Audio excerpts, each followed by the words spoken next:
Ini bisa jadi pelajaran bagi laki-laki yang sudah cukup umur yang menjalin hubungan dengan perempuan di bawah umur yang menyebabkan kehamilan.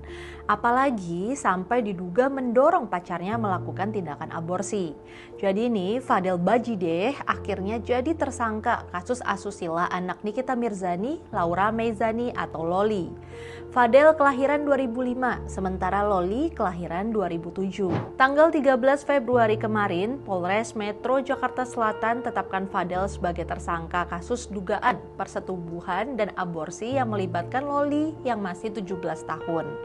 Penetapan ini dilakukan setelah Fadel diperiksa selama 5 jam dan menjawab 53 pertanyaan dari penyidik. Setelah gelar perkara, polisi menemukan barang bukti dan hasil visum yang mengerucut pada penetapan Fadel sebagai tersangka. Kuasa hukum Fadel, Rasman Arif Nasution, mengakui kliennya ditahan setelah proses gelar perkara. Setelah kita dalemin, dengerin keterangan dari LM, NM, saksi-saksi, dan Fadel sendiri, akhirnya Fadel Al-Fajar Bajideh ini ditetapin sebagai tersangka, kata Rasman. Nikita nggak bisa menahan air mata ketika mendengar Fadel akhirnya ditahan. Pas banget ini malam nisfus Sya'ban, mungkin doa gue dikabulin Tuhan, kata Nikita sambil nangis. Apa yang gue bicarain selama ini selalu fakta, cuma emang butuh waktu untuk dibuktiin, lanjutnya.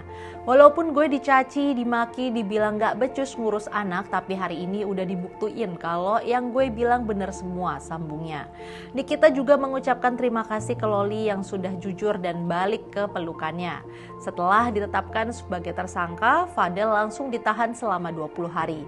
Dia dijerat Undang-Undang tahun 2014 tentang perlindungan anak yang mengatur soal persetubuhan dengan anak di bawah umur. Hukumannya minimal 5 tahun penjara dan maksimal 15 tahun. Kasus Fadel versus Nikita sudah ramai dibicarakan di media sosial belakangan ini. Sebelum Nikita melaporkan Fadel ke polisi, hubungan Fadel dan Loli sudah jadi bahan gosip yang panas.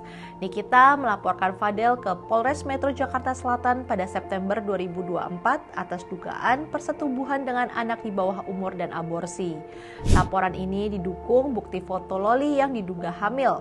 Nikita juga menuduh Fadel memaksa Loli aborsinya 2 kali. Loli sempat membantah tuduhan hamil dan aborsi lewat media sosial. Dia bilang hasil tes kehamilan positif itu karena terapi hormon buat mengatasi gangguan menstruasi, bukan karena hamil.